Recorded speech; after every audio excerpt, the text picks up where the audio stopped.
let me introduce one dear friend who's also here, and that's Mitra, the robot. Mr. Mitra, speak to us. Dude, get it going. Good day from Mitra.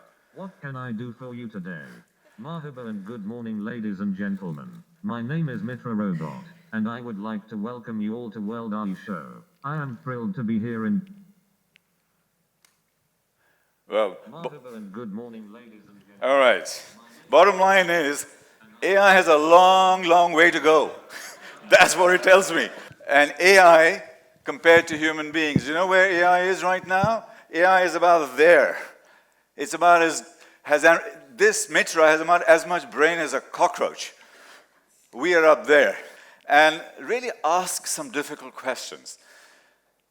And the first question is to AI or not to AI? And that is the final question. Because this will change the world. On the one extreme, it can destroy it. On the other extreme, it can solve all our problems. And that's the inflection point where we are at this point in time. The future of AI, ladies and gentlemen, is all about data and quality and machine learning and robotics. All of that is fine, but that's below the line. What's going to define the future, the first word is trust, ethics, values, empathy, love. These are the things that's going to define the future because the tech is all there.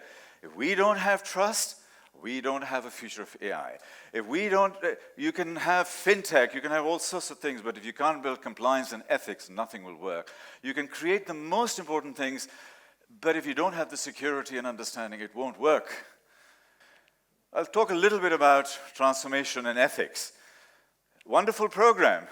AI, robotics, machine learning. Where's ethics? It should be an integral part of this conversation. We keep forgetting it. And this is not here, everywhere in the world. Ethics is like sort of down there. So we need to talk about ethics as an integral part. We'll talk about the brain. We'll talk about how AI can save and serve humanity, not just companies, because it can. So this is how we can set it up. These are some of the mega trends that AI is influencing. The world moving from west to east, urbanization. The silver tsunami is interesting because we will live longer. So the people who are 55%, people who are 55 and over represent 75% of the spend, even though 75% of the people working will be millennials, but the money will be with the oldies, so don't ignore them. This is Dubai in 2030. I did this at the Prime Minister's office, and one of the ministers, His Excellency, came and said, I had put 2040 there. And he said, no, I think we'll get there by 2030. So I was corrected immediately. But this is an artist's impression of where Dubai is going to be. Look at the amount of AI that's in there. Now, there's a lot of technology in there. What I'm saying, how much love is in there? How much humanity is in there? Not enough trees. I think we need to be able to be more sustainable in this environment, and Dubai loves that. So perhaps this image is going to change as we go forward in the future. The other one is climate change. Climate change is one of the fundamental existential threats that we have in this world. Now, on this current trajectory, if we stay on this, by 2050, by 2055, the water levels are going to rise by about 18 inches, and that is going to displace 300 to 500 million people in the world, which is going to make Syria and the problem in there or in Iraq look like a picnic, because there's only 4 or 5 million people versus 400 million people. So there's a lot of shift that's going to happen, and I think we need to look at climate change. AI is playing an extremely important role in this, and what is happening is it is constantly and completely disrupting everything. If you think about the disruption that's taking place, one of the biggest areas that is being disrupted is right down here. That is what's going to happen, and AI is permeating every industry. AI will potentially be 50% of the GDP growth over the next 10 to 15 years. I think the figure is about $16 trillion. So, 20th century companies that were born in the 20th century. How many people here have companies that were born in the 20th century? A few. What is happening is these companies, 75% of them will disappear if they don't shift and adapt. Just because you were born in 1990 and you're a 25-year-old company doesn't mean a damn thing. Actually, it's working against you. And new companies are coming up, or companies are exponentially changing themselves. And then we are right in the middle of the AI transformation decade. This is where we are, ladies and gentlemen. And this is what today is about. This is what tomorrow is about, is to be able to address that. These are some of the forces that are driving artificial intelligence. The discovery process was in the United States, but the execution process, a lot of it is happening in China. The big boys are there, and there's a lot of investment going in there. These are some of the trends that were happening in terms of artificial intelligence applications, that these are being addressed. Now, I think let's step back from technology and business and say, can AI solve the big challenges of the world? Whether it's poverty, healthcare, education, climate, can it do something for that? I think the answer is very much yes. It's a question of where we focus ourselves. We can reduce poverty, we can enhance healthcare, we can improve education. All of these things can be done through AI, and that is where we need to go. AI has got to the point where it's now converging with nanotechnology and biotechnology, and that's fundamentally changing the game again. What it's doing is there's internet everywhere and nowhere. It's a little bit like electricity. You don't even think about it. It's going to permeate every part of our lives. We have a cell phone or we have a computer. We have a laptop. All of it will be in one, and these little screens, intelligent screens, will come out. In your rooms, you will have intelligent wallpaper, and the wallpaper is going to talk to you. And you can go and put your hand on the wallpaper, and it will diagnose any kind of issues that you have. It will give you information about law and accounting and so on. So in your room, you have everything. This intelligent AI-driven wallpaper is nearly there. We'll be living in hyperspace, and this is another key thing. Look at the kind of medical shifts that are happening. Simple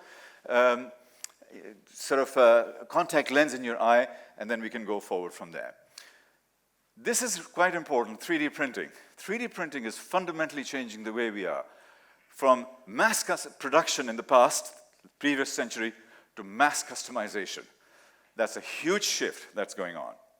How many people, if you've got children, a lot of people have kids here, if you were given a little chip to put in the brain of your child to become the smartest kid in the world, would you do it? You'd be surprised, madam, how many people have said that they would. Because we're all in a competitive world. I've known many mothers and fathers who are basically saying, I want my kid to be the smartest kid in the world. So this is going to happen, and perhaps it's going to create a two-tier society. So let me get back to Dubai and then start concluding on this. What is Dubai in terms of AI? Is it ready? Is it ready? Do you think Dubai is ready? I think it very much is, because it is one of the 3 countries in the world that actually has an AI strategy at a global level. And by 2030, 50% of their GDP is going to come from, 50% of the savings in the GDP will come from AI. And interestingly, when some surveys were done, healthcare and climate change were the 2 things that people in the UAE said were right at the top. Both of them extremely important. So, final questions on ethics.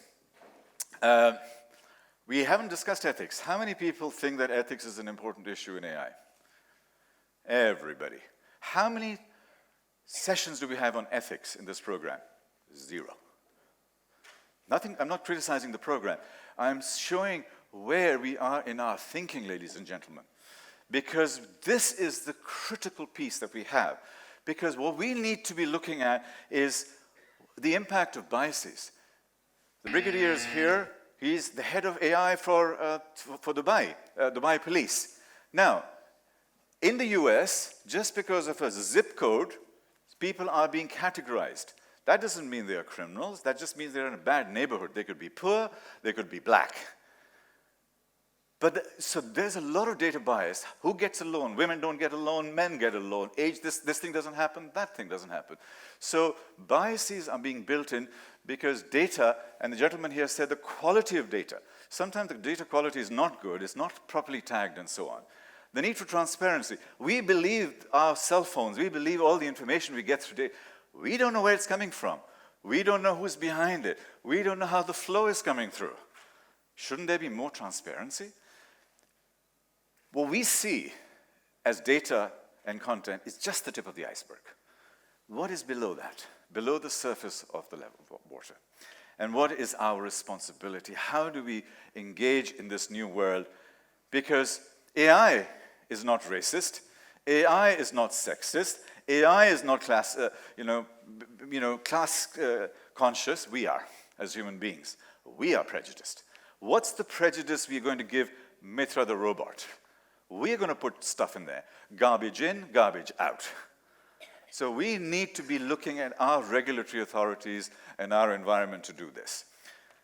And what is our responsibility?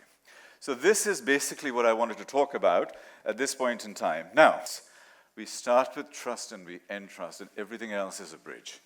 So we need to build trust in our organizations, in our work, in our technologies, bring all of those cool elements in there, work with heart, work with intuition and love, and that is how we can go forward. Thank you very much, ladies and gentlemen. Enjoy the next 2 days, and we'll take it from there. Super.